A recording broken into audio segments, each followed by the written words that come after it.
Muy bien, doctor, felicidades. Encantado, un placer. Encantado, bienvenido a Barcelona, esta tierra catalana. Gracias. Esperemos que en su próxima visita tal vez ya sea una nueva nación. ¿Lo ve posible? Bueno, yo tengo un dicho que de la posglobalización, porque ahorita ya estamos en la fase de la posglobalización. Lo que no se globaliza, se balcaniza. Es un axioma mío. Y lo saqué hace 20 años, en un libro que fue premonitorio, que se llama El lado oscuro de la globalización, cuyo subtítulo es Posglobalización y Balcanización. Entonces, muchos países no van a aguantar la cohesión interna porque hay dos fenómenos que surgieron en la posglobalización. Uno de ellos son los múltiples nacionalismos. Es todo un espectro de nacionalismos de toda índole. Y luego es la cuestión del nuevo orden mundial. Está en juego, bueno, ¿qué viene? Porque al final del día todo necesita un andamiaje. Es decir, esto no se juega en el vacío. Es decir, quien gana la Segunda Guerra Mundial pone el orden bipolar, luego pierde la URSS, se queda solo Estados Unidos con el mundo unipolar. Ahí tiene que partir todo un buen pensamiento, si no anda uno divagando y fantaseando. Y ahora estamos en una fase en que, curiosamente, no solamente se cae la globalización, sino es el gran declive de Estados Unidos. Europa la está viviendo de manera peculiar. Los franceses hablan le déclin, ¿no? El declinismo. Aunque yo aquí en Cataluña los veo muy optimistas, ¿eh? Es un pueblo muy optimista de siempre, doctor. Demasiado optimista, a mi juicio. Y veo muchas banderas en los departamentos, ¿no? De separación, etc. Se van a dar fenómenos de separación. Brexit es el ejemplo. Claro, por supuesto. Otro que tenemos quizás, y en Bélgica se está dando, les ballons y les flamands, ¿no? Los flamencos y los balones. Italia, cuidado con Italia, el norte de Italia siempre ha tenido veleidades secesionistas. Sí, la Liga Norte. La Liga Norte, frente al sur, que no se quiere mucho. Ustedes son un poco bueno, los de Cataluña, ¿no? Es un poco el noreste, ¿no? El noreste que tiene el 20% del Producto Interno Bruto, pero es otra coyuntura. Aquí la coyuntura es qué va a pasar con la Unión Europea, la OTAN, etcétera. Hay apoyos conspicuos en lo que se refiere a Cataluña. Yo diría que es una fuerza centrífuga, así en términos reales. Ahora, ¿cómo va a quedar? Ese es el quid. También hay que reconocer, y esto lo deben reconocer nuestros amigos de Madrid, que hasta la realeza es de Madrid. Sí, pues. Digo, es decir, no hay reyes en Cataluña. Esa es una. La otra, está demasiado centralizado Madrid. Es el centro de España. Y quizás algo intermedio, porque a veces no se dan las cosas así tan abruptas como uno a veces imagina. Una situación intermedia pudiera ser la federación, pero no están acostumbrados en España. Se planteó el Partido Socialista Obrero Español, que con sus anteriores líderes traía esto en su programa de gobierno. Sin embargo, los últimos, con Pedro Sánchez, prácticamente ya se volvieron madrileños. Bueno. Es que el problema ha sido que se ha judicializado algo que debería haberse desarrollado en el ámbito político. Sí. Y usted sabe que cuando entran jueces de por medio y tal, pues ya se va de las manos el asunto, ¿no? Bueno, son muchos factores, ¿no? Sí. Entonces, esa sería mi respuesta. Naturalmente, el pueblo, un pueblo, si nos vamos a la definición de Auguste Comte, famoso filósofo del cientismo francés, él hablaba que una de las características del Estado-nación es, primero que nada, la voluntad de la gente que se una. Eso sí, no saben cuál es el sentido de una separación. La segunda es el idioma. Y aquí veo, el idioma se maneja. Yo a veces a 20 años que no venía a Cataluña, mucho tiempo. Bueno, hay que recorrer otras partes del mundo también. Por supuesto. Entonces, el idioma es algo importante. Pero por ejemplo, Valencia, que hablan también el mismo idioma que el catalán, que no lo aceptan. No, y además son más madridistas sí, que catalanes. Sí, pero esto viene desde Aragón, etcétera. Ahí hay muchas consideraciones que pasaron con Valencia desde la secesión de los reyes, ¿no? Que ellos jalaron con los Borbones y que el castigo como que les pegó. Entonces también hay pueblos hay naciones que se atreven más que otras. Por ejemplo, que si vemos nosotros los tiempos españoles, no es lo mismo las veleidades secesionistas de Cataluña que las del País Vasco. Son diferentes, aunque las haya, ahí incluso llegaron a otro tipo de... Bueno, ahí fueron a la violencia directamente, sí, ¿no? Así es. Y obviamente no les funcionó. Entonces, ya aquí han optado por la vía democrática, pacífica, etc.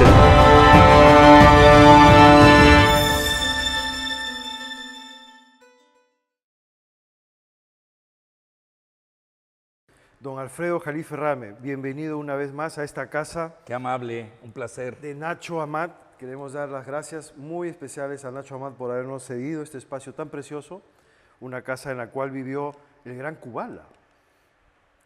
Fue una estrella del Fútbol Club Barcelona.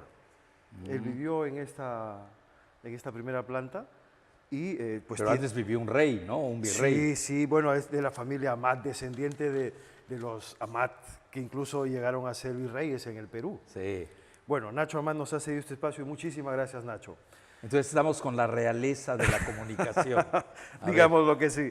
Doctor Alfredo Jalife Rame es doctor en neuroendocrinología, profesor en varias casas de estudio mexicanas y del extranjero, en Alemania galardonado con la cátedra UNESCO, invitado por la ONU a participar en un seminario sobre Medio Oriente en Atenas, Grecia, miembro también de una misión de la ONU en Egipto y Jordania en su momento. Ha sido cofundador de Médicos para la Prevención de la Guerra Nuclear en México y miembro del Cuerpo de Gobierno de la Federación Internacional de Médicos para la Prevención de la Guerra Nuclear, con los cuales el año 1985 fueron galardonados con el Premio Nobel de la Paz. Miembro también de la Academia de Ciencias de Nueva York, analista de temas de geoeconomía del periódico El Financiero y de globalización y geopolítica del periódico La Jornada, colaborador con RT Noticias y muchos otros medios internacionales. CNN. Para que veas la pluralidad. Así es, doctor. Me llaman los rusos, los chinos, los iraníes, los cataríes, los rusos, obviamente. Ya soy colaborador de un portal que es de los principales del mundo, que es obligatorio leerlo en la Casa Blanca, pues por motivos obvios, ¿no? Que es el portal Sputnik. Caramba. Sí, me ha ido muy bien. En mi país, yo también digo que me ha ido muy bien, sobre todo a nivel de la nueva comunicación. La vieja comunicación, pues no me quieren, yo tampoco los quiero, así que es mutuo, recíproco, y porque destruyeron la información y la verdad en el país, sobre todo las televisoras, las radios, que son con sus justas excepciones. Pero a nivel de youtubers, en YouTube a mí me va muy bien. Yo tengo 1 millón de suscriptores, se dice fácil. Sí, es extraordinario, doctor. Pero yo recuerdo un hecho histórico. Johann Wolfgang von Goethe, sí, que es muy conocido por ser un gran literato, sin embargo, él a sí mismo se consideraba más un científico. Y investigando en el tema, pues descubrí que tenían ciertos trabajos muy interesantes que Rudolf Steiner luego los coge, porque Rudolf Steiner durante 7 años se dedica a editar la obra de Goethe en Weimar, donde había vivido él y había sido incluso primer ministro Goethe. Entonces, haciendo un parangón a eso, el doctor Jalife, ¿cómo quisiera que se le recuerde? Bueno, yo digo en mi epitafio, quizás un poco en forma sarcástica, porque yo soy el primero que me burlo de mí mismo, aquí yace el proyecto de una utopía. Caramba, qué maravilla. Está muy fuerte. Pero realmente ya en la vida real, humanista. Humanista. Por la esencia es el ser humano, Estoy a favor de la biodiversidad de las especies vivientes de la creación, pero me está preocupando la fase que vivimos. Hay seres humanos que se preocupan más por otras especies que por la de los humanos. No quiero entrar en una competencia que si los caninos son superiores o inferiores al ser humano. Yo diría con que traten al ser humano como a un canino, saldríamos ganando. Hay una deshumanización, es terrible. Hoy, por ejemplo, que estamos grabando, me llamaba la atención leyendo los periódicos españoles que ha molestado mucho lo que sucedió en nuestra frontera en México con el padre Óscar y su hija Valeria en el río Bravo, que murieron ahogados. Pero para mí lo digo con respeto, son salvadoreños, etc., conmocionó incluso a la sociedad de Estados Unidos. Y hoy reflexionaba tomando un café en el hotel, reflexionaba, perdió su alma Estados Unidos. ¿Qué pasó? Tanto materialismo bursátil, tanto financierismo, que viven viendo las cotizaciones de las acciones más que trabajando, ha llevado a Estados Unidos a una gran deshumanización. Y son los que se ostentan como los dirigentes del planeta. Pero para mí ya era un déjà vu, ya era un ya visto. Ailán, el niño sirio, claro, ahogado, igual en el Mediterráneo, en las costas turcas. Es decir, esa es la tragedia. Hay una deshumanización. Hay una gran deshumanización. Entonces hay que rehumanizar al ser humano. Se está robotizando, lo están automatizando, lo estamos haciendo una máquina. ¿Sería esa la gran tarea entonces que ha iniciado? Rehumanizar. Y AMLO lo está haciendo en cierta medida. Bueno, Andrés es un personaje, yo diría, humanista. Conociendo su trayectoria, yo lo conozco desde hace más de 30 años. Claro. Lo conozco desde los pantanos ahí de Tabasco. ¿Cómo lo conoció? ¿Cómo fue el primer encuentro, pantanos, doctor? De la primera vez. Yo lo seguí un poco, me llamó mucho la atención su rebeldía cuando él era miembro del PRI. Incluso él trabajó con un gran gobernador tabasqueño, que hay que seguir mucho ese estado. Tabasco es un estado, yo diría, se parece mucho a Cataluña. Caramba. De mucho carácter. Interesantes. Tienen mucho carácter. Es fuerte lo que digo. El tabasqueño, aquel día, es más, le cuento una anécdota rápida, ¿tenemos tiempo? Sí, por supuesto, doctor. Pero con personalidades de alto nivel del gobierno. Bueno, uno conoce gente, ya tengo 71 años, ya me toca conocer a muchos que gobiernan el país. Y estaba yo curiosamente con mi esposa en esa comida, y estaba alguien, un peso pesado de la política mexicana, pero de lo que no se imagina, no sale ni en los periódicos, pero que tiene una función que no se nota. Casi estoy diciendo de qué se trata. No se nota, pero ahí está.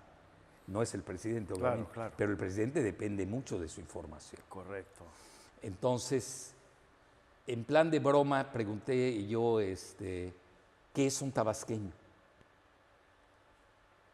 Entonces, pues nadie me quiso definirlo. Dije, es muy sencillo que es un tabasqueño. Entonces le comenté, no es veracruzano, Tabasco tiene frontera con Tabasco, no es chiapaneco, y eso que Andrés Manuel ha vivido mucho en Chiapas, claro. Sus papás vivieron en Tuxtla, la hermana vive en Tuxtla, poca gente sigue eso. Lo que es que a mí sí me interesa la biografía de los personajes, porque yo hablo de seres humanos. Claro, claro. Y su biografía pesa mucho.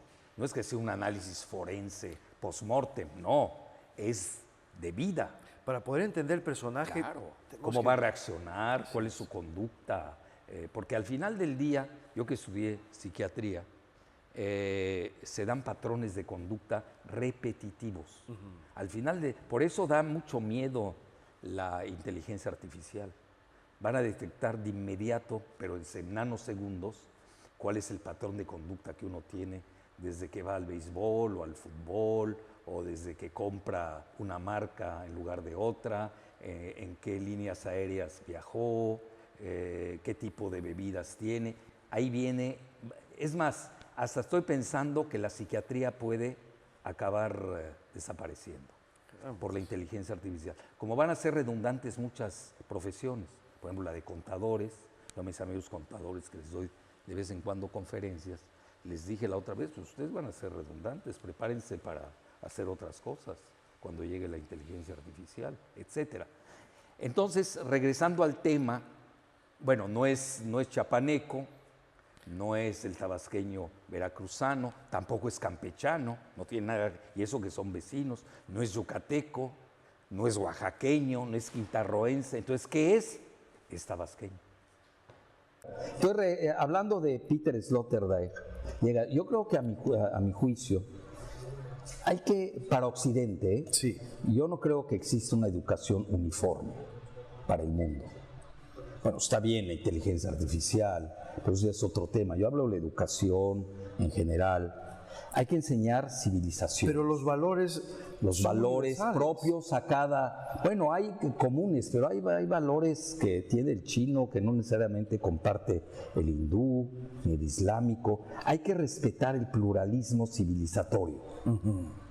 Y no querer imponer una idea al resto de la humanidad, siendo minoría a nivel poblacional. Se me hace absurdo esto. Entonces, dando así unos parámetros, obviamente yo me dedico a dar clases en posgrado, sé de lo que hablo. Para empezar, el tipo de aulas que estamos dando clases ya es absurdo. Hoy se pueden dar teleconferencias, hay que usar toda la tecnología, pero en aras del beneficio del alumno, ¿no? Correcto. No necesariamente estar encerrado en un aula.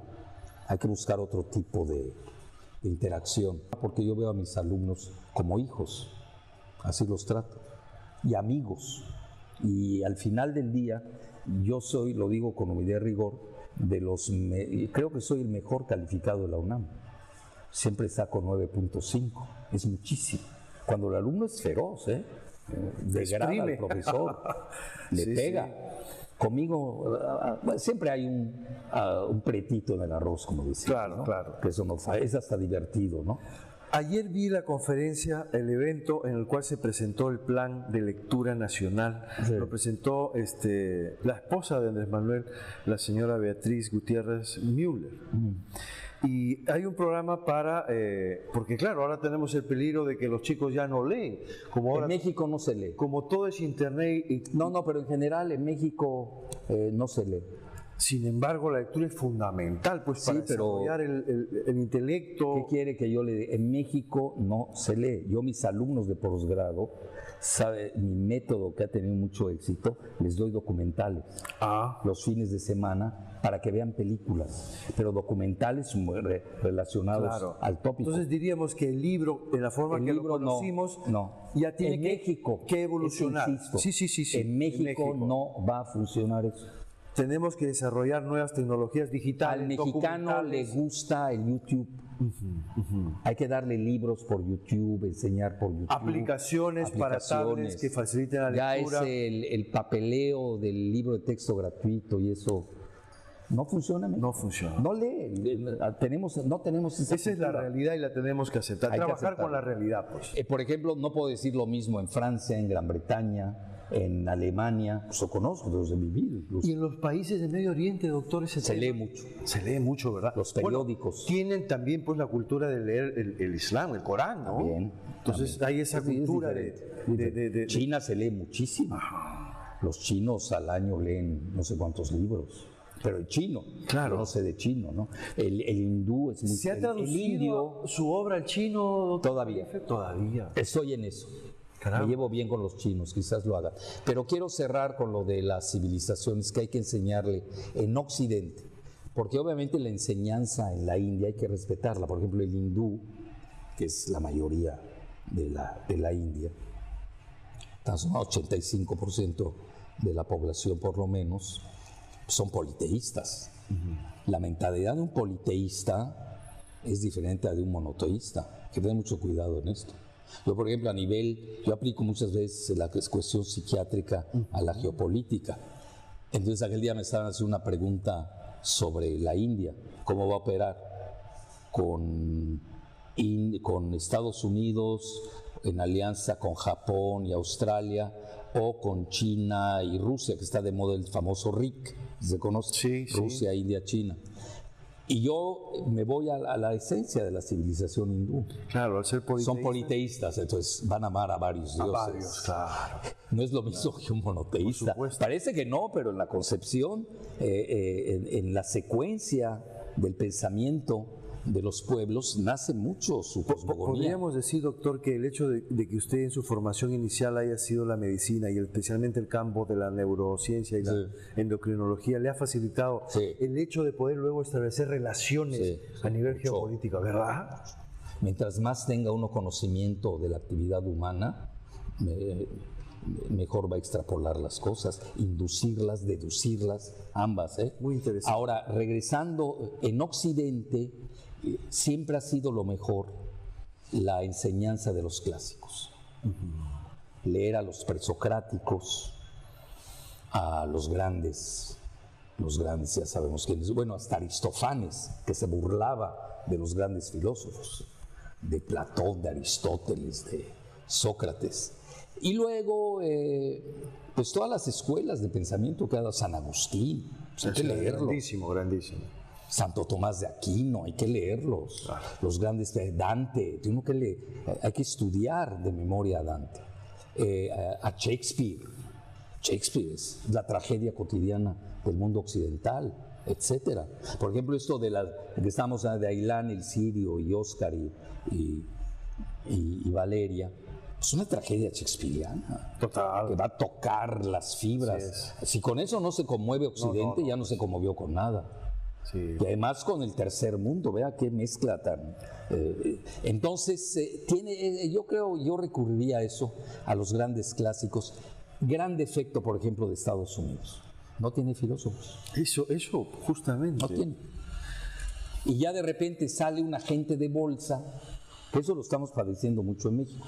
Sale un agentillo ahí de bolsa, además es bueno, de quinta, que opera ahí para los grandes, y nos viene a dar lecciones de moral a los mexicanos. Bueno, ¿qué pasó, no? Sí. Tú juegas la bolsa, te gusta, sigue apostando. El apostador ya he hablado de él, Dostoyevsky hasta el cansancio. Claro. Leer a los rusos, a Pushkin, a Tolstoy, a Dostoyevsky. Esa es la riqueza de Occidente. ¿Dónde estamos dejando? Y nos hemos olvidado ellos para estar leyendo ¿qué? No estamos leyendo, no tenemos clásicos, el mundo tecnológico necesita sus filósofos. Hoy tenemos que regresar a la filosofía. Qué interesante. Eso falta en el mundo occidental. Ahora en China no, porque por ejemplo, le voy a contar una anécdota en China. Cuando me invitaron a una conferencia en Shanghai, pues yo suelo hablar mucho con las edecanes, en general, ¿no? Aprende uno mucho de la gente. Y nos sentaron allá a convivir con edecanes, todas estudiaban en la Universidad de Shanghai, pública, y le pregunté, ¿qué están estudiando ustedes? Todas estudiaban marxismo. Qué interesante, ¿no? Sí, pero es un marxismo chino. Claro. Con Mao, con maoísmo. No es con leninismo, es más marxismo con maoísmo. Entonces, cada país tiene su idiosincrasia. Por ejemplo, si yo dijera Perú, México, son dos culturas extraordinarias, con civilizaciones propias. Milenarias, en las que, y Andrés es muy perceptivo a eso. La ruta maya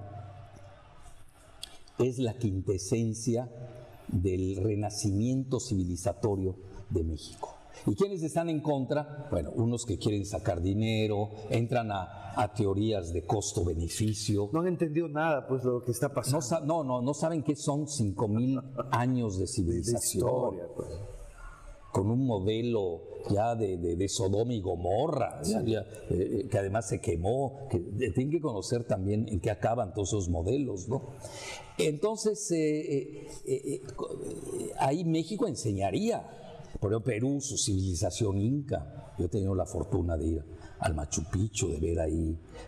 Y no es gratuito que las dos mejores gastronomías de Latinoamérica las tengan Perú y la mexicana. Bueno, México del centro para abajo, porque el norte, está por desgracia, está muy... Pues. Y además, como han vivido en el desierto, cerca de los desiertos, tienen otro tipo de comida. Lógico. El sur mexicano es mucho exuberante. Más, así es, como sus selvas, pues.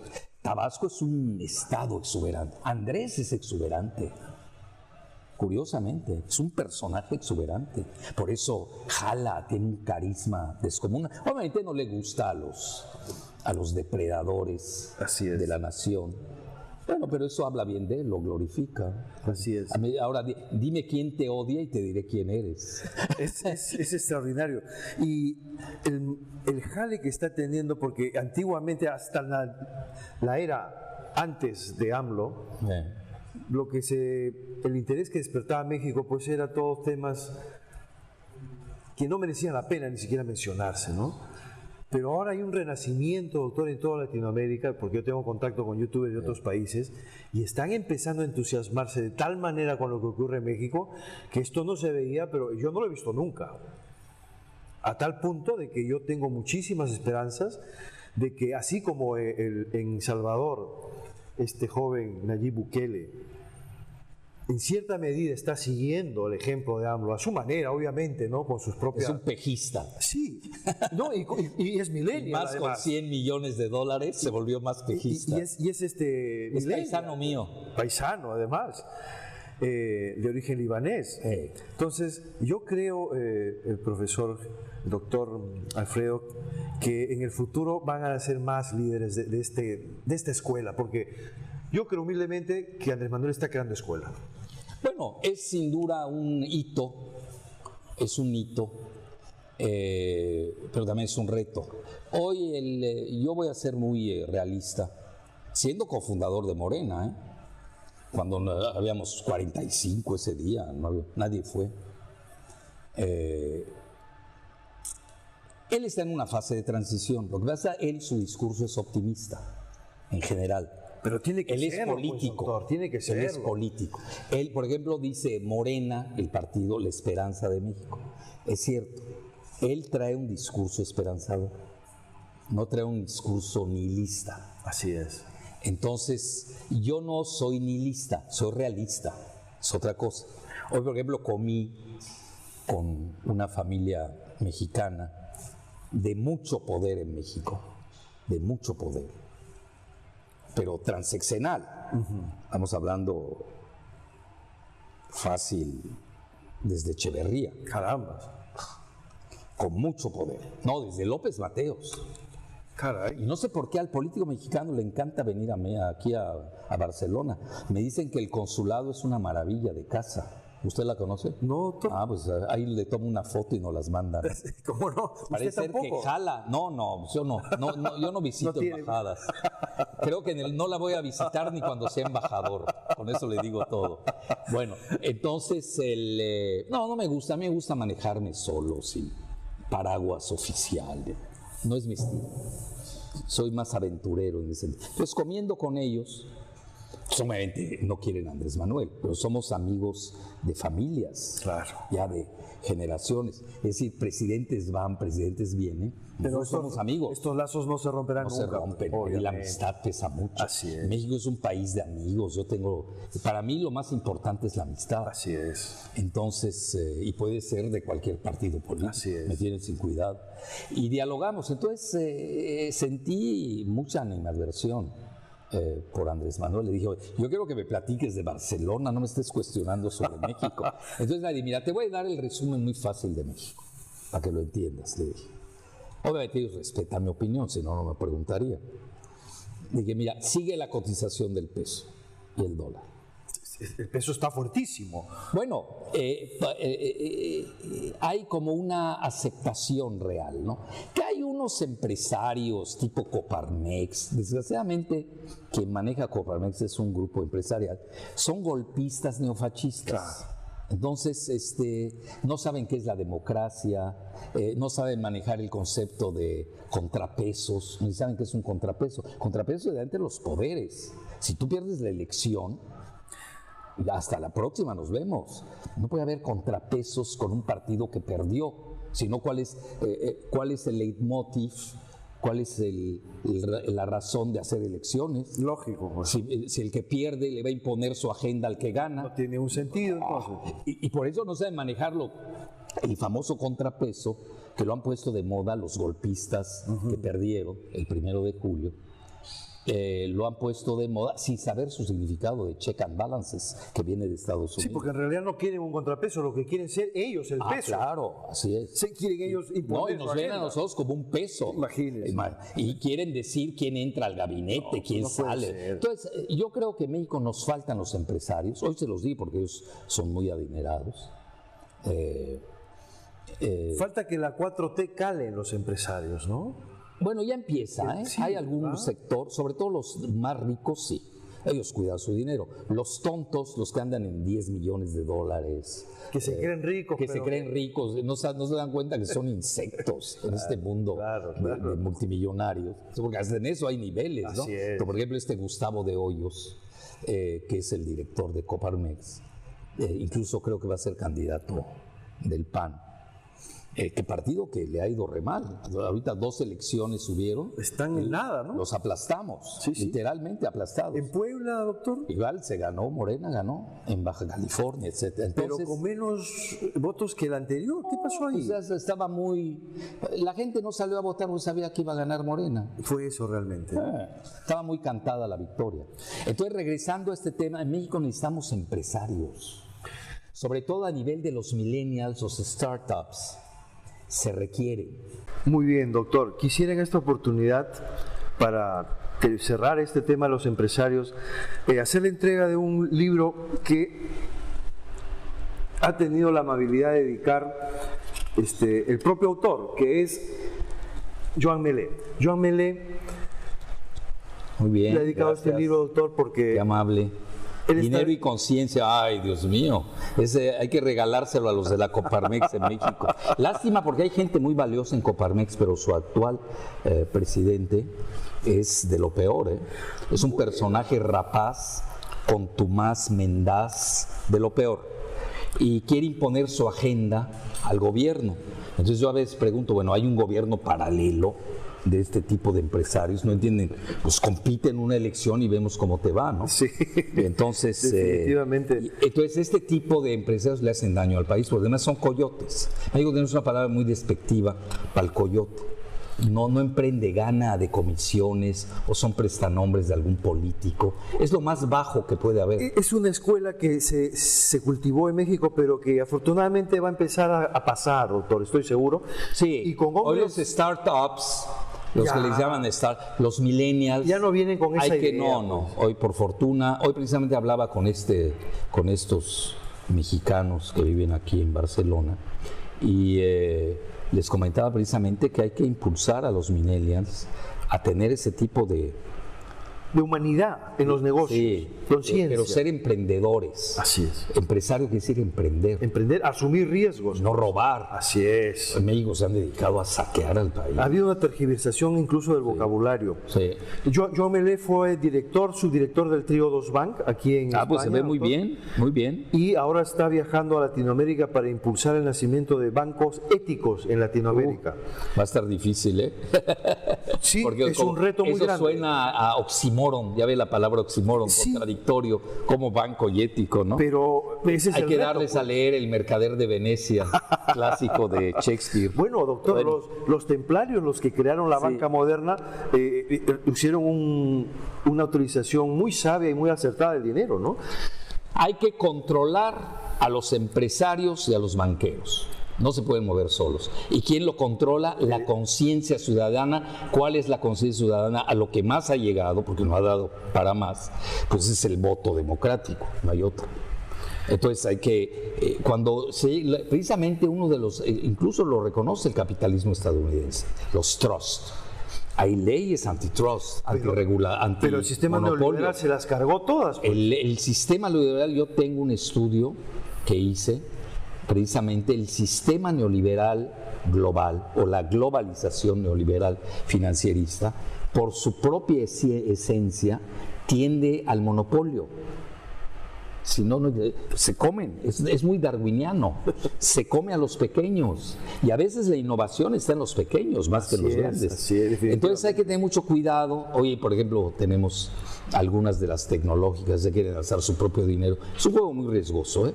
Es decir, o participa o no el ciudadano en la toma de decisiones. ¿Cuál es la manera de la participación ciudadana? Pues es en el voto, no tenemos otra manera. Hoy están las redes sociales que pesan, pero también ya las están controlando. Twitter, por ejemplo, en México, yo soy víctima de ello, trae una agenda neoliberal y fascista, golpista, es un español, neopinochetista, se llama Pepe López. Neofranquista total. Total, neofranquista, pero además ligado al Partido Popular. Pero en México hay mucha gente que estuvo en el poder que están ligados al Partido Popular. Por el principal se llama Calderón, expresidente de México, y tiene a su intelectual, entre comillas, porque ni es intelectual, resultó que es un vulgar plagiario narcolavador, Enrique Krause Kleinborg, muy ligado al Partido Popular, a José María Aznar sobre todo.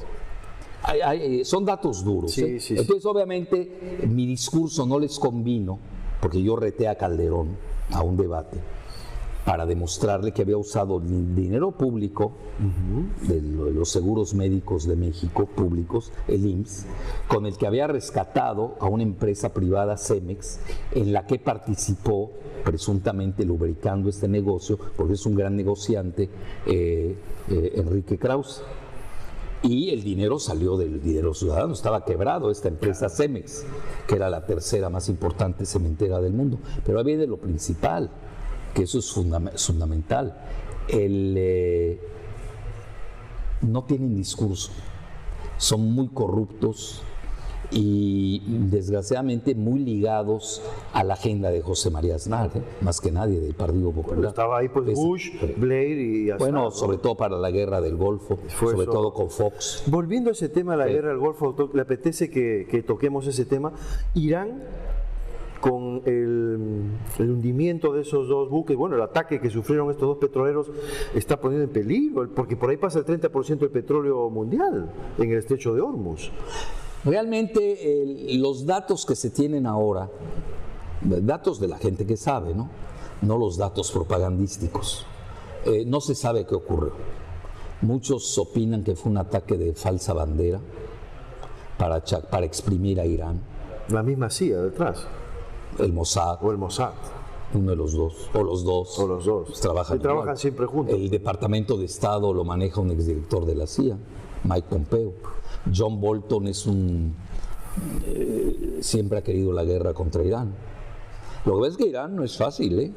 No, claro, no es el Irak de aquella época, no es un país bananero. No. Aunque está rodeado por las tropas de Estados Unidos. Nada más vea alguien que se pierda un tiempo. Siquiera le mando una foto donde para que la ponga en el video. Sería bueno. Sí, doctor, claro que sí. Es una foto cómo está rodeada de Irán por los bases militares de Estados Unidos. Y ahora portaaviones incluso. Y portaaviones, etc. Entonces en el Golfo Pérsico, en Irak, todavía hay soldados estadounidenses en Irak, en Afganistán. Entonces, y dicen abajo, no en forma sarcástica, Irán rodeando a Estados Unidos. Es decir, aquí lo que pasa es que Irán no es una agenda sencilla. Forma parte del nuevo equilibrio de fuerzas de Estados Unidos con Rusia y con China. Porque al final del día Irán es uno de los eslabones más importantes de la nueva ruta de la seda, que es el proyecto chino. Entonces, destruir Irán es pegarle a China. No, China no lo va a permitir. Y Irán es frontera en el mar Caspio de Rusia. Entonces ahí no es tan sencillo golpear. Yo creo que si comete el error Trump de golpear a Irán, incitado, y lo digo con responsabilidad, pues lo ha publicado incluso Haaretz, que es un periódico liberal, muy entre comillas, de Israel. Netanyahu empinó a Trump para romper el acuerdo. Y yo creo que era valioso ese acuerdo que había creado Obama. Entonces, mucho usa Trump, que todo lo que hizo Obama está mal, ergo hay que destruirlo. Y con ese argumento muy pueril, rompió un acuerdo que hay otros en juego que firmaron. Así es. Pero ahí a Europa le está faltando carácter. Es decir, lo que hablamos del carácter, se ha vuelto muy hedonista, se han vuelto muy hedonistas nuestros amigos europeos. Entonces necesitan tener carácter. Y ahora tenemos a la señora Merkel que hasta su salud parece que está rebajada. Entonces, aquí en este sentido, los otros firmantes del que se llama el acuerdo del proyecto nuclear, le pusieron P por los 5 miembros permanentes, que son los 5 miembros permanentes del Consejo de Seguridad, más Alemania. Entonces, el único que rompe en forma unilateral es Trump. Entonces, él es el que pone en riesgo algo que ya había aceptado Irán, y le quieren ganar lo que ya es una guerra, que es a través de sanciones. Tienen asfixiado a Irán, literalmente. Sí. Muy bien, doctor. Entonces, ¿usted concluyendo lo de Irán. Sí, por favor. Trump se juega su reelección con el asunto de Irán. Ahorita no le conviene una guerra. Aunque ahorita dice que no va a tener tropas, no tiene el apoyo del Congreso, no tiene secretario de Defensa. El que tiene es un sustituto, no ha sido aprobado por el Congreso. No es tan sencillo. Es que le tiene miedo, pues, doctor, porque el secretario de Defensa puede trazar una estrategia y luego Trump lo ignora completamente y hace lo que quiere. Bueno, ya le renunció Jack Mattis. Entonces así nadie se arriesga, pues. Pero Trump sabe su juego, tampoco hay que... Bueno. Y yo obviamente, pues, siendo mexicano, no puedo ser trumpiano, es una aberración. Es como la banca y la ética, ¿no? Pero ojalá que nuestro amigo Meló lo haga posible. La banca Triodos Bank no tiene nada que ver con la otra. Esa es la luz de esperanza. Qué bueno. Sí, doctor. Entonces, sí hay que humanizar a los banqueros. Y a los empresarios. A los empresarios. Son antihumanos. Sí, son misántropos. Hay una palabra real para ellos. Se han deshumanizado. Misántropos. Quiere decir que odian al género humano. Nada más se quieren a sí mismos. Son onanistas. Sí. Ya sabe lo que eso significa. Totalmente. Bueno, entonces regresando al tema de Irán, ahí corre el tiempo. Si Trump ve, no este octubre, el siguiente octubre, pues es mi muy humilde opinión. Ya ahorita, por ejemplo, estuve en Beirut, estuve también en Jordania, palpé los pulsos, ¿no? Uno se da cuenta, ¿no? Cómo va la región, qué se siente. En Beirut no había sentimiento de crisis, eso que ahí opera Hezbollah. En Jordania estaban más preocupados por el famoso plan de paz, que ni es de prosperidad, de paz, que ni es de prosperidad ni es de paz, del yerno de Trump, Jared Kushner, que es el que le ha hecho mucho daño a México que también. Es el que quiere comprar Televisa, ¿no? No sé, no se sabe bien. Ya. Es que Televisa está tan quebrada que pues, no sé si alguien la quiera todavía. No sirve bueno, para no nada. Para ganar dinero, sino para manipular, ¿no? Pues quizás para usar el público hispano, que así le llaman, o latino, pero de Estados Unidos. Claro. Porque en México no votamos. Entonces, y octubre del año 20 siempre es lo que se llama un mes antes de la elección, el October Surprise, en la sorpresa de octubre. Que ahí puede usar, si Trump ve que no le va bien, pero yo creo, ya le propusieron, ¿no?, que en lugar de irse contra Irán, mala noticia para Latinoamérica, que se vaya contra Venezuela. ¿Otra vez? No, ya intentaron el golpe de Estado, les falló, pero ya irse a una invasión. En serio ya, ¿no? Ahí tampoco sé qué tan barata le salga la invasión, pero en un mes se puede aguantar Trump para ganar. Y además ahí alebrestaría a los cubanos de Florida. Hay que ver una cosa, obviamente los que vivimos cerca de Estados Unidos, conocemos bien Estados Unidos. Trump arrancó su campaña en Florida. Sí. Otra. Los debates del Partido Demócrata, ahí más y de refiriéndose a George Washington. Sí. Se están dando en Florida. Es decir, todos huelen que Florida puede decidir la elección. Caramba. Por el número de votos electorales. En Estados Unidos no gana el que más... Pero ahí hay muchísimo latino. Mucho latino. Y ahí se puede jugar la elección, ¿eh? Parece que no. Once again. como diría. Pero ahí viene algo importante, por eso temo yo por Venezuela más que por Irán.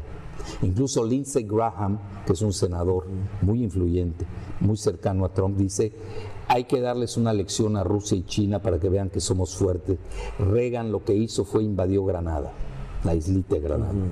Entonces los demás se paralizaron. Sí, pero Granada no es nada, ¿no? Venezuela es más costosa. Hay que invadir Venezuela en lugar de Irán. Lo que hicieron en Panamá, ¿no? Sacar a Noriega, ponieron...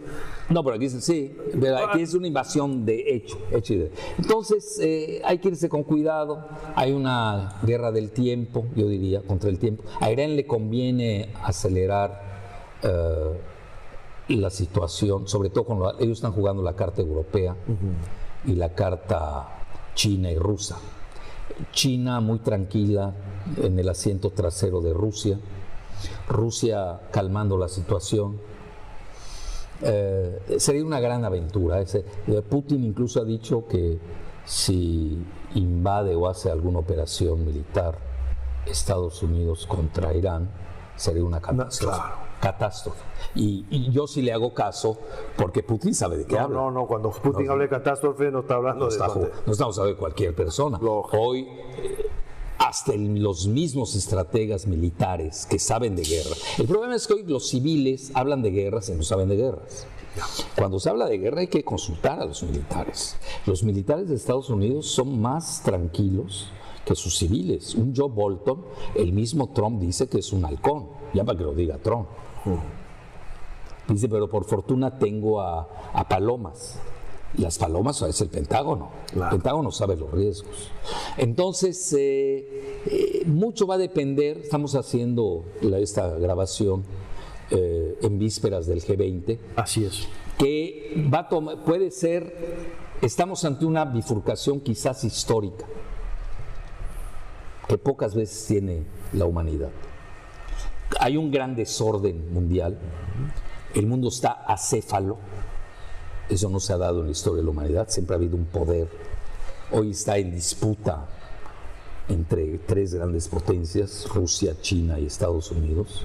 Estados Unidos en franca decadencia, en el interior es un país desahuciado, que quiere imponer su agenda al mundo entero y el mundo como que es más reticente. Entonces, el G20, por desgracia, Trump presionó mucho para que se quitara de la agenda el cambio climático y ojalá que esto sirva para algo, aunque sería en el corto plazo, porque pues, hay que enfrentar lo del cambio climático. En Europa sí están conscientes de ello, por fortuna. Igual China y Rusia lo están. Trump es el único que está... Pero dentro del G20 luego tenemos el G3, el G4, ¿no? Bueno, lo que pasa es que van a haber cumbres marginales. Que son las que realmente van a...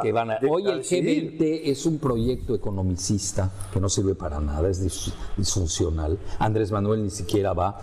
No sé, ahí yo, si me hubiera preguntado, yo le diría que yo le hubiera aconsejado de ir. Hay que placearse, necesita mayor permeabilidad, quizás reunirse con Trump, pero ya tiene la reunión con Trump, parece, para septiembre. Lo ha hecho sufrir a Trump. Bueno, no ha querido tanto, no se ha hecho sufrir. No, pero se ha hecho rogar, ¿eh? Lo que pasa es que aquí pero muy bien hecho, doctora. México tenemos una fase difícil, ¿eh? Claro. Estamos atrapados entre el yunque y el martillo.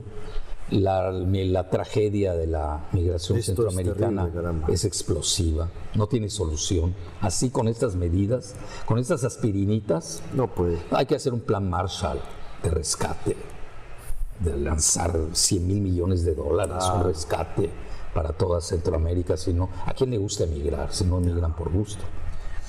Y México pues, está sufriendo esa situación por nuestra frontera en el sur con Centroamérica, y otro, el envío de los migrantes que tienen Estados Unidos, que no los quieren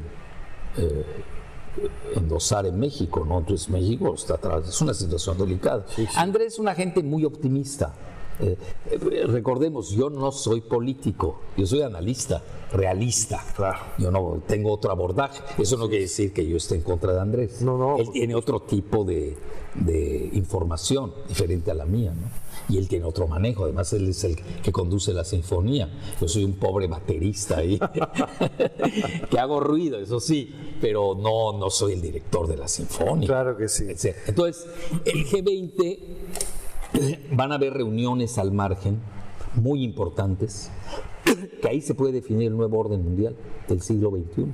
Por eso puede ser histórico. O desemboca en un gran fracaso, o desemboca en algo apoteósico, de este tamaño. Estamos en una bifurcación similar. Viene la cumbre de Putin con Trump, relevante. La cumbre de Xi, el mandarín, con Trump, que se puede resolver el contencioso de los dos. Y el de Erdogan también con Trump, ¿no? Sí, pero ese no es tan importante. Con todo mi respeto, yo me llevo bien con Turquía y todo. No es el mismo nivel. No, claro. En el Olimpo hay niveles. También eso que reconocer. Va a ser, más que nada, iba a ser un regaño, un ultimátum que le va a propinar. Lo que pasa ahí se va a equivocar Trump porque Erdogan es de carácter. Claro. Además viene de un imperio otomano. No estamos tratando con cualquier pelagatos. Es que Trump está acostumbrado a los países bananeros. Exactamente. Que se doblegan fácilmente. Esos países tienen carácter. Entonces ahí lo va a regañar, va a tratar de chantajearlo, de darle un ultimátum de que no adquiera el sistema misilístico de Rusia del S-400. Porque no olvidemos, Turquía pertenece a la OTAN. Claro. Entonces, y ahí van a empezar las sanciones contra Turquía. Claro, Entonces, incluso hay otra cumbre con Narendra Modi de Trump. Esa pesa mucho más. India hoy es la cuarta potencia geoeconómica a nivel mundial. Ya desplazó a Japón. Uno se va al Producto Interno Bruto medido por el poder de paridad de compra, que se conoce en inglés como Power Purchase Parity. Esos son datos de la CIA. Entonces, esas tres cumbres son fundamentales, pero hay una que yo creo está diseñada para poner en su lugar a Trump. La cumbre trilateral del RIC, de Rusia, India y China. Cuidado, ahí ya son palabras mayores. Y ahí Trump entiende no quedar aislado. Entonces, yo siempre fui partidario de la tripolaridad. Es decir, que pues se tiene que repartir el mundo. Brzezinski quería un G2 de Estados Unidos y China contra Rusia. Kissinger quiere, todavía está vivo, ya se murió Brzezinski. Kissinger quiere un G2 de Rusia y Estados Unidos contra China. Y el real G2 que estamos viviendo hoy es de China y Rusia, aliados frente a Estados Unidos. Claro. Las paradojas, ¿no? Sí, sí. Entonces ahí surgiría el G3, pero dadas las circunstancias, y no por yo defender mi teoría, que me apasione con la tripolaridad, a dónde está yendo. es probable que nos amanezcamos con un G4. Es decir, el G3 real del RIC, Rusia, India y China. Alguien me va a decir, bueno, ¿y por qué no pones a los BRICS, a Brasil y Sudáfrica?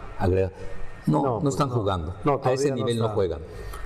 Y menos con Bolsonaro, que trae el evangelismo sionista, fascista, etc. Y luego Sudáfrica, pues no anda muy bien, que digamos. Entonces ahí quedaría el RIC. Más Estados Unidos, porque tampoco no se trata de aislar a Estados Unidos por una sencilla razón, para la salvación de Latinoamérica. Es decir, aquí también uno tiene que ver los factores. Estados Unidos, si lo aíslan o si se confina a su neomonroísmo, neopinochetista, pues neofranquista también, pues lo vamos a sufrir los latinoamericanos. Es muy peligroso eso. Por eso yo soy de la idea que hay que incorporar a Estados Unidos como... Ahí sí usar la palabra contrapeso, que sí es válida. Entonces, podemos amanecer en Osaka, que puede ser histórica. Yo conozco bien Osaka, conozco bien Japón, he estado en Hiroshima, en Kioto, Tokio, etc. Me llevo bien con los japoneses también. Y obviamente ellos tienen el peso de Estados Unidos. Trató el primer ministro Abe de reconciliar, de negociar con Irán. Fue cuando sucedió lo de los lo que no sabemos qué pasó con los tankers, claro muy que, extraño. Sí. Entonces, por ejemplo, Rusia ya salió a decir de que sí invadieron el espacio aéreo de Irán, el famoso dron. El dron que cuesta 220 millones de dólares. Están 250, no es cierto, cuesta 220. Entonces, podemos amanecer ante un G4 en Osaka. Me llamó la atención cómo en la reciente cumbre, y obviamente porque me dedico a la geoestrategia, pues sigo cosas que no salen en la prensa occidental, y menos sus caricaturas que tenemos en México y en Latinoamérica. Desgraciadamente la prensa mexicana con su... Muy devaluada, ¿verdad, doctor? Pero con su justa excepción, pues son caricaturas, repiten todo lo que leen de Estados Unidos, no hay pensamiento crítico, nosotros tenemos un término que se llaman chayoteros, mercenarios. Mercenarios. No, esto va más allá de fifís. Sí, pues también puede ser uno el chairo que ellos llaman y ser mercenario, eso no da ninguna inmunidad de esos dos adjetivos, no definen a México esos dos antagonismos. Lo que define a México es la honradez o la corrupción, esa sí es definitoria. Y desgraciadamente los tres principales megachayoteros del país son de Televisa. Curiosamente, tenemos a López Dóriga, que es lo más cercano a la oligofrenia, es decir, al retraso mental, pero con mucho poder, porque se lo dieron los regímenes del PRI y del PAN, que es lo mismo, ¿no? Al final del día. Salió en segundo lugar otro funcionarito ahí de Televisa que se llama Federico Arreola, que siempre toda su vida ha sido muy corrupto, no es nuevo. Y luego Enrique Krause en tercer lugar. Oficialmente le sacaron la documentación de chayoteros, cómo reciben dinero. Sí, hay una lista como de... Sí, una lista, pero me llamó la atención que no haya venido Loretito, al que yo llamo Loretito, que también es de Televisa. Loré de Mola. Bueno, de mula, le dicen otros. Entonces, a lo que quiero llegar es de que tiene una radio, la W, que realmente sí vale 500 millones de dólares. Está tan devaluada Televisa que no la pueden vender ni en 100. Y tienen ahí, lo corrieron de un lugar al Loretito y lo mandaron a la XW. Empeoró. Peor. Es decir, hoy los medios en México, los jóvenes, los millennials, ya no ven televisión. No ven televisión. Ellos siguen a los youtubers. Y hoy tenemos una camada de youtubers maravillosos. Hablaremos de eso en la siguiente etapa, doctor. Maravillosos.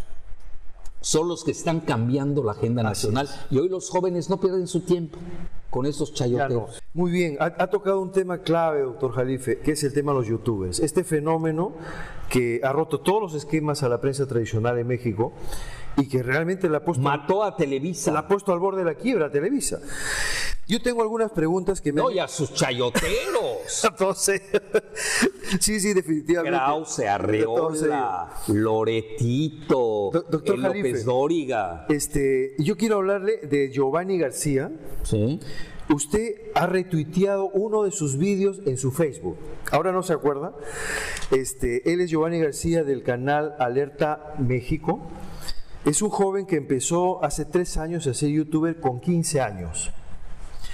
Este joven Giovanni García le han cerrado el canal youtuber en 3 oportunidades. Ya tenía 70,000, 60,000 suscriptores, le cerraron el primer canal, lo volvió a abrir, le volvieron a cerrar y lleva... ¿Está atacando a Google o qué? Porque YouTube es de Google. Lleva 3 canales cerrados. ¿Y por qué razón? Bueno, él está a favor de AMLO, está atacando y está destapando toda la podredumbre de México y me imagino pues que ha tocado hueso. El hecho es de que ahora con 18 años ha sacado su 4º canal que se llama Alerta México. ¿Y cómo le va? Y le va estupendo. Qué bueno. Ha tenido que empezar de cero. Él es un seguidor de usted, doctor Jalife, y me ha pedido que le haga una pregunta en su nombre. Su pregunta... Salió la de un ministro, una fortuna, dices, bueno, y además salió en Gran Bretaña. Sí, absurda, ¿no? No, pero ahí voy más, hay algo más importante. Es un poder autónomo. Yo soy de la idea que los jueces mismos tienen que hacer su propio tribunal, entre ellos. Bueno.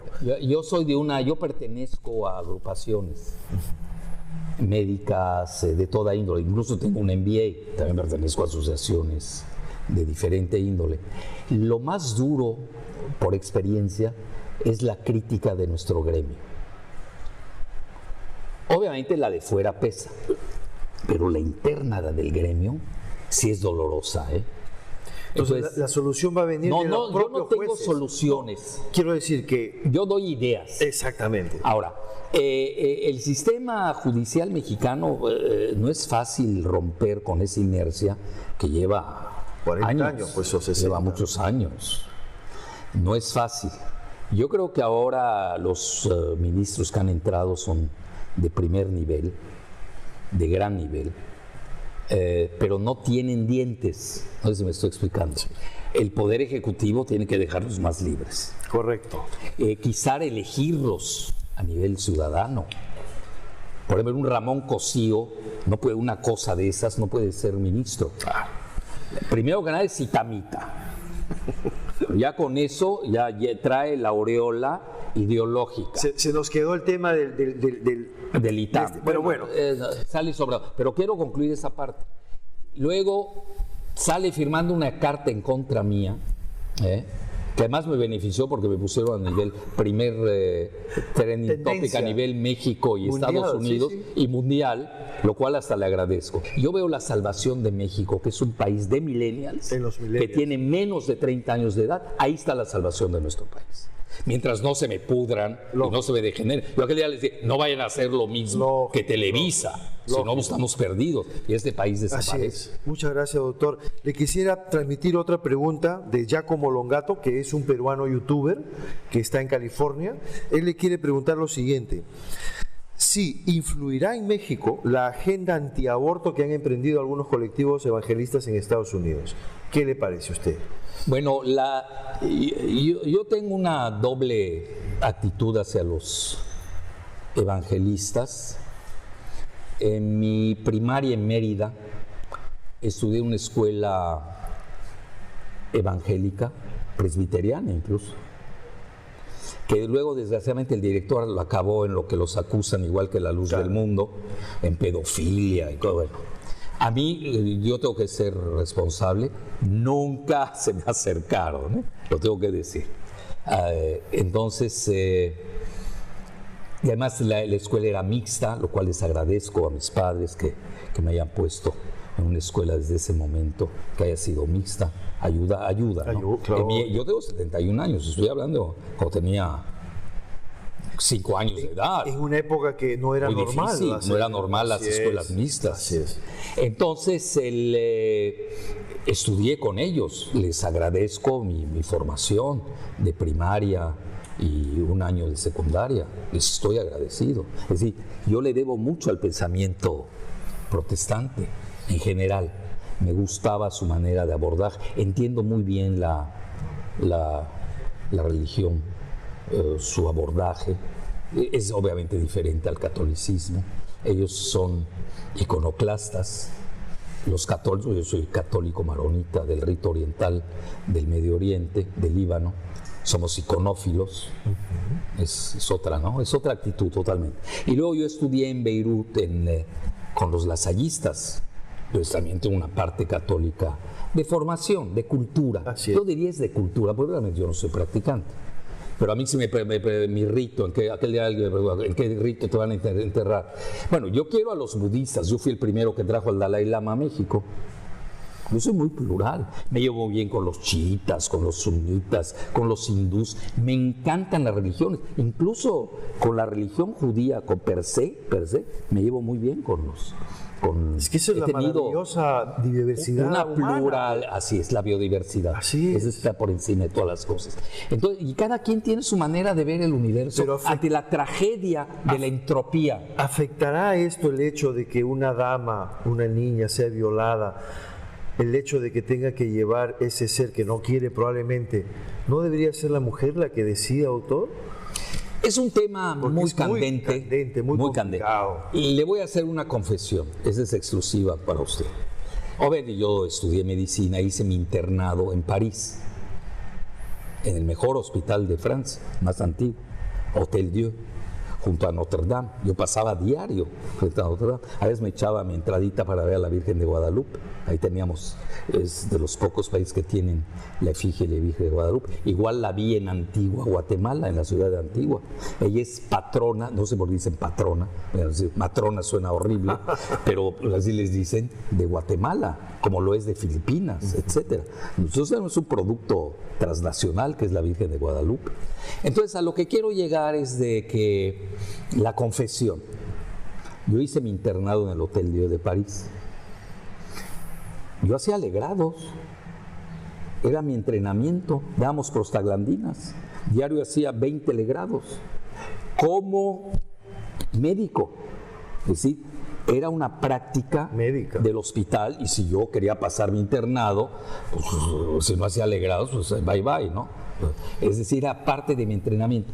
A nivel profesional lo hice, es decir, a mí no me asusta esas cosas.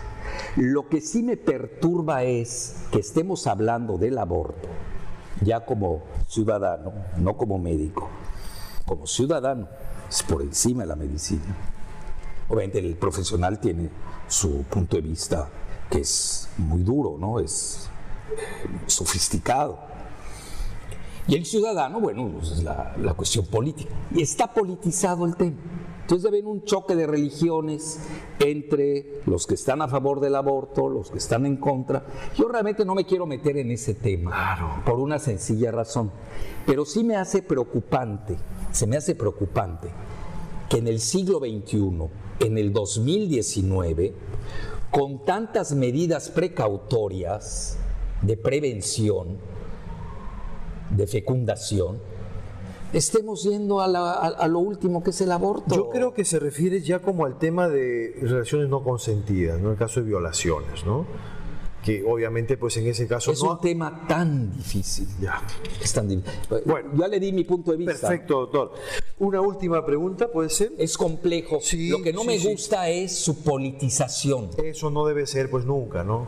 ¿Cómo vamos a politizar? Bueno, ya todos los en Estados Unidos se está haciendo eso, pues se está politizando estos temas, ¿no? No, pero cuidado, sí es cierto, hay un grupo evangelista que sí es antiaborto, ¿no? Igual un grupo católico muy fuerte que son antiaborto. Continuamos con las preguntas de los youtubers, estimado doctor, que son preguntas difíciles. Sí, no, son muy buenos estos youtubers. Muy Mire, buenos. El señor Marco Antonio Martínez del canal Desde mi humilde punto de vista le pregunta, estimado doctor Jalife, si el presidente Adolfo López Mateos, en su discurso del 27 de septiembre de 1960, justo después de la nacionalización de la energía eléctrica, declaró que las privatizaciones deberían ser consideradas como delito de traición a la patria, ¿por qué no se le denuncia por traición a la patria a los expresidentes? Bueno, sobre todo a Peña Nieto, que es del Estado de México, sí, que no siguió las lecciones de ese gran grupo político. ¿Qué posibilidades que estaba alrededor de López Mateos? Era otra época, ¿no? Pero se podría aplicar en el presente difícilmente, ¿no? No, porque la Constitución en México, la gente a veces se mete en temas que desconoce y opina. Está bien, esa es la democracia, ¿no? Todo el mundo opina. Claro. Pero también hay que hacerle caso a la gente que sabe, ¿no? Porque si no, pues en qué acaba. Ahí, por ejemplo, yo lo que opiné del aborto, ¿no? Claro. Pero mi esposa es igual, opina igual que yo, siendo muy liberal ella. Correcto. Muy liberal. Entonces, regresando, la Constitución mexicana hace de los expresidentes que sean inimputables. Como el rey de España, ¿no? Aquí en España es inimputable. Así es. No se les puede juzgar. Entonces Hagan hay lo que que cambiar la Constitución. Entonces, primero que nada, que hay que cambiar la Constitución. Por ejemplo, la pregunta que me hacía para empatarla, con qué hacer con los jueces, Ricardo Monreal, que es un político muy talentoso, tiene un proyecto precisamente para está muy fuerte la palabra purificación de los magistrados y jueces de México, ¿no? Yo diría para renovarla. La renovación sí requiere.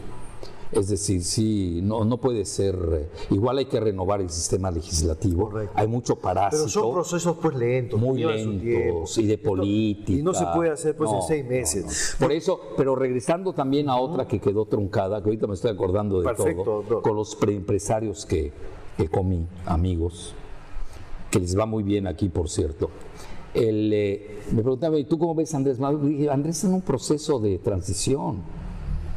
Todavía no es la cuarta transformación. Ahorita tiene que estar armonizando con un sector del PRI. Así es. Nos guste o no. Y del PAN también. Bueno, un poco del PAN. Con el menos. PAN no tanto. No tanto. Es no más tanto. el PRI, obviamente. Más con el PRI. Bueno, el PAN es un apéndice del PRI. Sí, realmente. Siempre lo fue. Ellos lo enaltecieron. Y luego tienes también las instituciones internacionales, el FMI, la señora Lagarde estuvo no hace mucho, entonces hay presiones pues de todos lados. Hay de todos, las calificadoras. Entonces, no es tan sencillo y hay que cambiar la Constitución. Yo creo que el que está muy nervioso, es más, yo hasta puedo hacer apuestas, sin tener reconocimiento, mi olfato, a ver cómo me va con mi olfato. No creo que a Peña, dadas las circunstancias, a menos que venga una presión de Estados Unidos muy fuerte, que se está viendo, por cierto. Porque la investigación porque ahí salieron, claro. Llama la atención. Ahí cuidado, Y ahí pues ya eso es de Estados Unidos. Así es. Ya no es de México. Porque en México no son... es muy fácil. Lo más fácil es defender a un expresidente de México. Mire, pues ahí está el artículo de la Constitución, que se acabó. Ya está. Que hay que cambiarla. Definitivamente. Yo veo que al primero que sí tiene un pie, porque ya hay que encarcelar a un expresidente de México. Uno, como ejemplo. Si no, no vamos a acabar con ¿Qué va a ser Fox? Fox. ¿Verdad? Fox. Me late. Sí, pues, Además se la tiene bien ganada. es que... Bien ganada. Bueno. Y otra es, lo que le duele más al político mexicano, ya no hay que encarcelarlos. Yo los dejaría sueltos. Hay que quitarle su dinero. Eso. Eso es lo que más les duele. Bueno, las cuentas de López Dóriga en España. Estos son de escándalo. Aunque no sea político, pero es un instrumento de la clase política. Y así me pasaría toda la tarde-noche. Una última pregunta, estimado doctor Jalife, de Fernando Brito. Nos pregunta, ¿y cómo recuperar el oro de México que está en Inglaterra? Yo creo que ahí hay mucho de mito. No hay tanto oro como el que dicen. No sé, eso lo podría investigar. Yo tengo manera de hacerlo. Nunca me he metido al tema, porque realmente la fuerza de México no es su oro, es la plata. Nosotros somos el primer productor de plata. Por un año nos ganó Perú, pero ya recuperamos el primer lugar. Pero una desgracia, la plata de México no se queda en México. Todo se la lleva a Canadá, ante nuestros ojos. Es que la mayoría de empresas son canadienses. La mayor son canadienses y la plata mexicana. Y cuidado ahora que viene un alza fuerte de la plata. Me gustaría hacer una última pregunta, doctor, si no es abusarle. A ver. Bolivia, el litio, ¿qué futuro le espera? Mucho. Bolivia hoy es la economía. Bueno, muchos dicen que Panamá, pero Panamá es artificial, es un paraíso fiscal. Digo, para no meternos en Honduras, sino que le pregunten a Mario Vargas Llosa, ¿no? Y los Panama Papers, lavador allá, íntimo de Krause, de Castañeda Goodman. Una vergüenza. Otro lavador, el Castañeda Goodman, con Banca Stanford y el cártel de Juárez, del Golfo. Así es. Cártel del Golfo. Lavador. Entonces, son lavadores y son los que nos vienen a dar lecciones de moral. ¿Será el litio, el petróleo el futuro, doctor? No, es parte porque ¿verdad? sirve para la cuestión de los carros eléctricos, pero no solamente tiene Bolivia, también Chile tiene litio, no hay que equivocarse en eso. Pero va muy bien Bolivia, tiene el mayor crecimiento real de Latinoamérica, la última vez que revisé los datos, eran alrededor del 6. No tiene embajada a Estados Unidos, yo creo que eso le ha beneficiado. Ni McDonald's, ni Burger King. Toda la comida chatarra la sacaron. Ya toma tiempo, Bolivia era un país muy atrasado. Yo conozco bien Bolivia, se invita. Incluso colaboré en un libro con Evo Morales, en un libro colectivo. Entonces tienen el gas. Tiene mucho futuro. Es más, yo a mis alumnos cuando me preguntan, bueno, ¿y qué país hay del futuro en Latinoamérica? Yo voy a Bolivia. Caramba. Sí, porque mide poco, nada más vean la superficie, si no me equivoco es la mitad de México. y tiene la mitad de habitantes de... No, ¿cuántos menos, mucho ¿cuántos menos. habitantes tienen? 10 millones, ¿no? Sí, ¿Cuántos? son muy pocos. Muy pocos. No estoy al tanto del dato exacto. Bueno, hay pero que ver ahí, hoy googleamos y ahí la vemos. Entonces, pues digo, la mitad de México y con pocos habitantes, y lo que le falta a Bolivia es educación, invertir ciencia, tecnología. Ahí está el futuro, ¿eh? Yo fui a dar clases a Bolivia, me mandó la UNAM, a un lugar que se llama Tarija, creo, Tarija, mucho gas. Y otra confesión, yo detuve el gasoducto que quería Fox, porque iban a usar el gas de Bolivia para que pasara a Chile, porque ellos no tienen salida al mar. De ahí iba a llegar a México, creo que a Lázaro Cárdenas, el puerto, para llevarlo a Estados Unidos. Y obviamente yo hice un artículo siempre escrito, me gusta escribir, más por hobby que por ganar, y delaté el proyecto. Y el presidente era un neoliberal, muy cercano a Fox. Bueno, Fox no es nada, él cree que es neoliberal, ni sabe qué es el neoliberalismo. Tardó 33 años en recibirse para su licenciatura. Entonces, cuando frenan el proyecto por las manifestaciones y todo, un gran presidente mexicano, ¿no?, con mucha educación, les dice, tráguense su gas. Con eso le dije todo. Y eso lástima porque México tiene una gran carencia de gas. Uno de sus principales problemas es nuestra dependencia de gas con Estados Unidos. Pero realmente Bolivia es el país en estos momentos tiene todo para... lo que ves en Latinoamérica todavía no sabemos recibir. Los migrantes que recibimos pues son los que vienen de las tragedias humanas. No tenemos refugiados... como los que recibió México en la época de chilenos, argentinos, grandísimos maestros intelectuales, muy buenos. incluso peruanos. Necesitamos exportar, hacer ese tipo de migración de México a Bolivia. Cultural. Bueno, realmente el vicepresidente de Bolivia se formó en la Facultad de Ciencias, no de Ciencias Políticas, de Ciencias solas, sin políticas. Creo que por eso le ha ido muy bien. Sí, pues es muy científico. Se formó en la UNAM. Entonces hay un gran acercamiento, pero necesita tiempo. Así es, son procesos largos. Son procesos muy largos, ¿no? Doctor, le agradezco muchísimo que haya concedido esta entrevista al canal Inti News, Wilmer Domínguez Remar, para Inti News. Un placer, encantado. Ha sido un gusto. Esperemos que no sea la última vez. No, a sus órdenes. Estamos ya por las redes conectados. ¿Y para cuándo tiene pensado volver a México? Si le quiere avisar a los amigos de México. En 15 días. Estupendo. Gracias. Muchísimas gracias, doctor Jalife. Un gusto. Placer. Barcelona, 27 del mes de junio del 2019. Muchísimas gracias, doctor.